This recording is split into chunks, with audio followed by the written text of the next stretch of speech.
Hello student, this Anant Shekhar Vashishtha and I welcome you all on the channel of अड्डा 247। तो आ चुकी है vacancy एक और महाराष्ट्र इलेक्ट्रिसिटी बोर्ड में। चलो जानते हैं, एक बार स्टार्ट करते हैं। सबसे पहले जो नोटिफिकेशन है, ऑफिशियल नोटिफिकेशन आ चुका है। सारा डिटेल यहां पर हम डिस्कस करने वाले हैं कि क्या एलिजिबिलिटी क्राइटेरिया है, कितनी पोस्ट हैं, क्या सैलरी रहने वाला है और कैसे आप अप्लाई कर सकते हो, और साथ साथ में एज क्राइटेरिया और बाकी और क्वालिफिकेशन और एलिजिबिलिटी से रिलेटेड क्या क्या क्राइटेरिया रहने वाले हैं। आप लोगों ने थंबनेल में जो भी सारा सब कुछ देखा है वो सारा सब कुछ इंफॉर्मेशन यहां पर इस वीडियो में मिलने वाला है। एक बार लास्ट तक जरूर सेशन को देखिएगा। फी कितना रहने वाला है, अप्लाई करने का सब कुछ क्लियर होने वाला है। एक बार सेशन को पूरा कंप्लीट देखिएगा और फिर उसके बाद भी कोई अगर डाउट रह जाते हैं तो कमेंट सेक्शन में आप अपनी क्वेरी कीजिएगा। चैनल को सब्सक्राइब नहीं किया तो चैनल को सब्सक्राइब जरूर कर लेना। उन सभी क्वेरीज पर नेक्स्ट सेशन में मैं और अड्डा 247 की पूरी टीम आपको जरूर से अपडेट करेगी। चलो तो सबसे पहले बात करते हैं कंपनी प्रोफाइल के बारे में।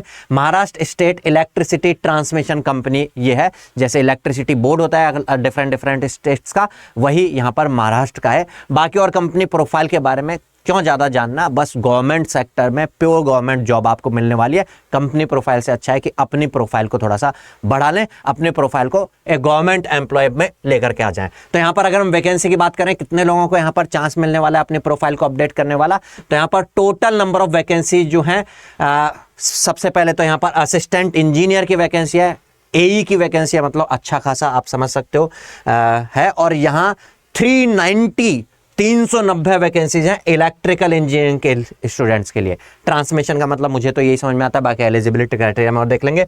असिस्टेंट इंजीनियर टेलीकम्युनिकेशन मतलब इलेक्ट्रॉनिक्स के लिए बात करें तो यहाँ पर टोटल 6 नंबर ऑफ वैकेंसीज हैं वुमेन कैंडिडेट्स के लिए और डिफरेंट कैटेगरीज के लिए कितनी वैकेंसीज हैं। आई होप आप सब लोग देख पा रहे होंगे। ठीक है, तो नंबर ऑफ पोस्ट की बात की, वैकेंसी की बात की हमने, टोटल कितनी है और डिफरेंट कैटेगरी वाइज आप यहाँ पर देख सकते हैं। नेक्स्ट आगे बढ़ते हैं।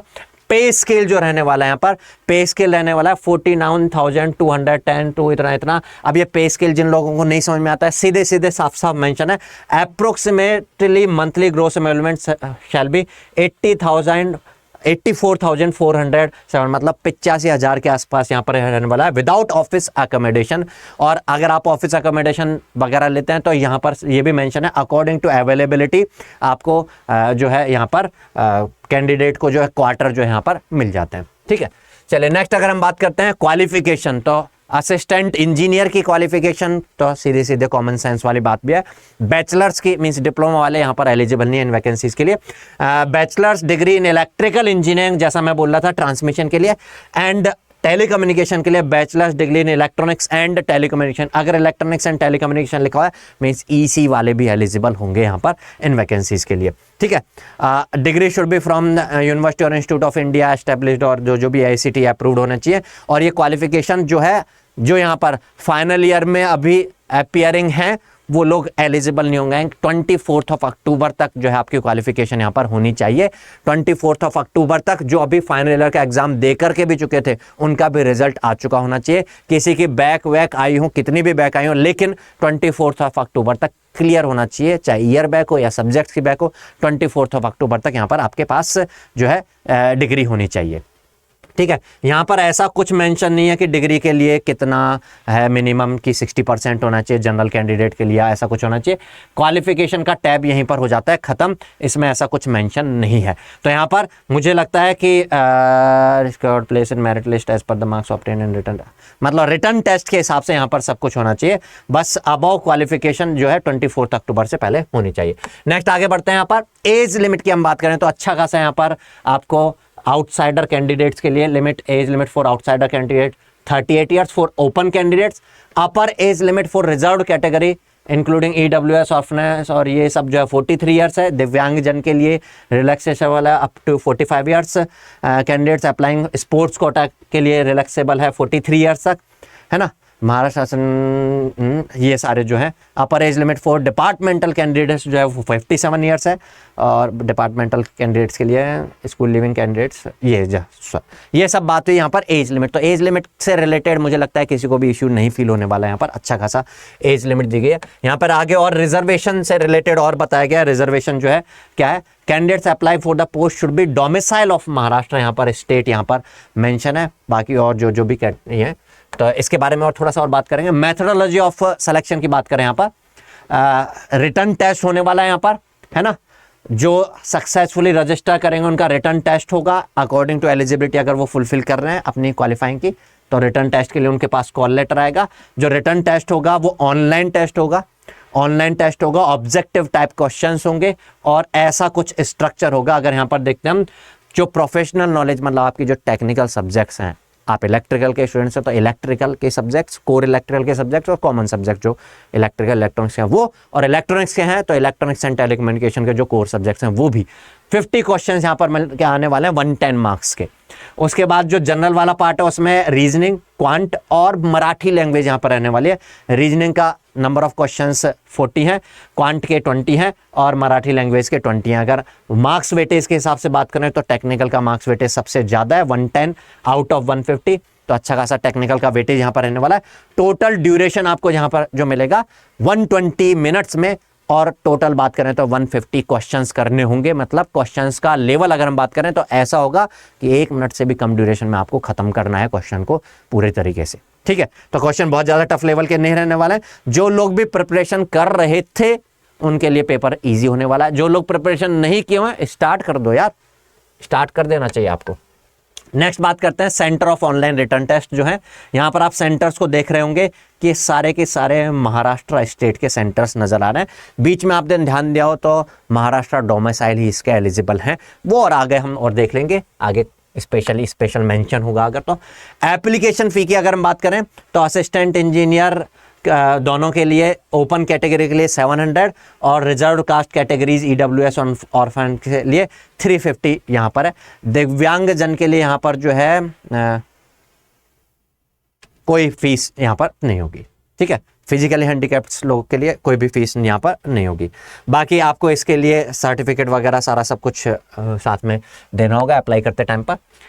अगर इंपॉर्टेंट डेट्स की बात करें तो गौर से देख लेना है। इंपॉर्टेंट डेट्स यहाँ पर 24 अक्टूबर जो है लास्ट डेट ऑफ अप्लाई है। Tentative date of online test भी बता दिए गए दिसंबर 2023 में। मतलब आपके पास अक्टूबर, नवंबर और दिसंबर जब जितना लेट हो जाए वो आपके पास टाइम है। ये टेंटेटिव डेट है, एग्जैक्ट डेट नहीं मेंशन है।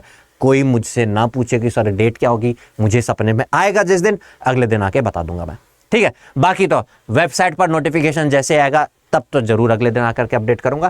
तो डेट दिसंबर इन्होंने मेंशन किया है, हो सकता है दिसंबर में हो जाए, हो सकता है दिसंबर के बजाय आगे एक्सटेंड हो जाए। दिसंबर से पहले नहीं होगा अगर दिसंबर मेंशन है तो, ठीक है।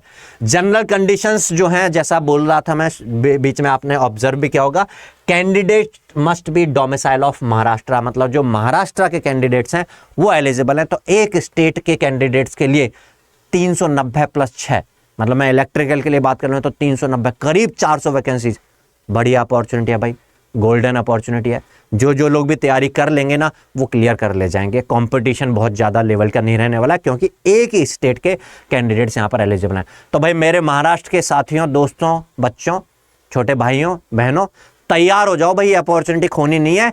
अपनी प्रोफाइल को अपडेट कर लो। अब गवर्नमेंट सेक्टर में गवर्नमेंट एम्प्लॉय और वो भी असिस्टेंट इंजीनियर की ये वैकेंसी हाथ से छूटनी नहीं चाहिए, ठीक है। नेक्स्ट आगे की बात करते हैं, अप्लाई कैसे कर सकते हो आप। अगर आपको अप्लाई करना है तो इसी नोटिफिकेशन में आपको नीचे टैब दिया गया, कहीं इधर उधर खोजने की, ढूंढने की जरूरत नहीं है। इसी नोटिफिकेशन में यहाँ पर आप क्लिक करोगे तो आप वेबसाइट पर पहुंच जाओगे अप्लाई करने के लिए। बाकी यहाँ पर भी commencement of online registration of application 4 अक्टूबर मतलब आज के दिन से स्टार्ट हो चुका है।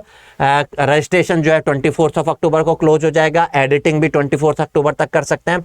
अपनी एप्लीकेशन को प्रिंट करके रखना होगा फर्दर आगे की कम्युनिकेशन के लिए, वो 8 नवंबर से पहले करके रख लेना है। ऑनलाइन फी पेमेंट जो है वो भी 24 अक्टूबर तक आप कर सकते हो। बाकी यहाँ पर आप अपना न्यू रजिस्ट्रेशन के लिए सब कुछ यहाँ पर क्लिक करोगे। और अगर आप रजिस्ट्रेशन कर चुके हैं तो इसमें एक बार में क्लिक करते ही फॉर्म फिल करें जरूरी नहीं है, आप सेव एंड नेक्स्ट करके बाद में भी कर सकते हैं। तो यहाँ रजिस्ट्रेशन नंबर जो मिलेगा वो डाल के आगे जा करके उसको एडिट भी कर सकते हैं 24 अक्टूबर से पहले, लेकिन आप एडिट कर सकते हो। तो ये सारी बात रही यहाँ पर। तो जो लोग भाई मेहनत कर रहे होते हैं ना उनके लिए अपॉर्चुनिटी आती रहती हैं और आती रहेंगे भी इन फ्यूचर। बस ज़रूरत है कि स्टार्ट तो करो मेहनत करना। अब लोग बोलेंगे कि सर अक्टूबर का महीना है, दिसंबर में एग्जाम है, सर 2 महीने का टाइम दिया है, इतने से टाइम में कैसे करें। नहीं, इसको 5 वर्षीय योजना बता देते हैं कि हर 5 साल पहले आपको अपडेट कर दिया जाए कि उस दिन एग्जाम होने वाला है, 5 साल तक तैयारी करो और फिर एग्जाम देने आ जाना। नहीं होगा ऐसा कभी भी। हर बार ऐसे वैकेंसी आती रहेंगी, चाहे फिर वो अभी छत्तीसगढ़ की वैकेंसी आई हुई थी, इससे पहले पीजीसीएल की वैकेंसी आई हुई थी, अभी ये वैकेंसी आ गई है। एसएससी जेई का एग्जाम तो खैर हर साल होना होता है, वो तो फिक्स होता है, लेकिन ऐसी जो वैकेंसीज है जो ये एई और जेई के लेवल की आती रहेंगी, बस एक बार अपनी प्रिपरेशन कर लोगे ना, फिर उसके बाद आपको चाहे 10 दिन बाद एग्जाम हो, चाहे 2 महीने बाद एग्जाम हो, या 6 महीने बाद एग्जाम हो, उससे फर्क नहीं पड़ेगा। बस अपने रिवीजन को मेंटेन करके रखना होगा और सारे एग्जाम क्लियर होने लगेंगे। तो आप इस चैनल को फॉलो करते रहो, क्योंकि यहाँ पर केवल आपको नोटिफाई ही नहीं करते हैं आपके प्रिपरेशन का फल देने के लिए, बल्कि प्रिपरेशन भी करवाते हैं। तो प्रिपरेशन करने के लिए यहाँ पर डिफरेंट टेक्निकल और नॉन टेक्निकल सब्जेक्ट से रिलेटेड सेशंस भी आते हैं। उन सेशंस को फॉलो करके रखिए, आपकी प्रिपरेशन जरूर से हो जाएगी। और उसके अलावा अब कुछ लोग बोलेंगे सर इसके लिए बैच होगा क्या महा ट्रांसको के लिए? हाँ, महा ट्रांसको के लिए एक स्पेशल बैच जो है डिजाइन होकर के आएगा और उसमें पढ़ाई जाएगी नेटवर्क थ्योरी, उसमें पढ़ाया जाएगा पावर सिस्टम, पावर इलेक्ट्रॉनिक्स। अरे भाई सेम ही तो है सब कुछ। आप इलेक्ट्रिकल इंजीनियरिंग पढ़ना चाहते हो तो इलेक्ट्रिकल इंजीनियरिंग का फाउंडेशन बैच ज्वाइन कर लो, सब कुछ किसी भी एग्जाम की प्रिपरेशन हो जाएगी। अड्डा 247 की ऐप पर लाइव बैचेज आपको मिल जाएंगे, ऐप पर या वेबसाइट पर जाकर के आप देख सकते हो, ज्वाइन कर सकते हो और बेस्ट अफोर्डेबल प्राइसेज में आपको मिल जाएंगे अगर आप ये कोड यूज मिलेंगे, दैट इज Y657। तो इस कोड के साथ यहाँ पर आपको ऑफर कोड है, ये ऑफर कोड है, इस ऑफर कोड के साथ बेस्ट अफोर्डेबल प्राइसेज में आपको मिल जाएगा। ऐप पर स्पेशल कॉइन बैलेंस भी मिलेगा, उस कॉइन बैलेंस को यूज मिले करके बेस्ट अफोर्डेबल प्राइसेज में आप लाइव बैचेज को ज्वाइन कर सकते हो। अपनी प्रिपरेशन को करो और फोड़ दो यार।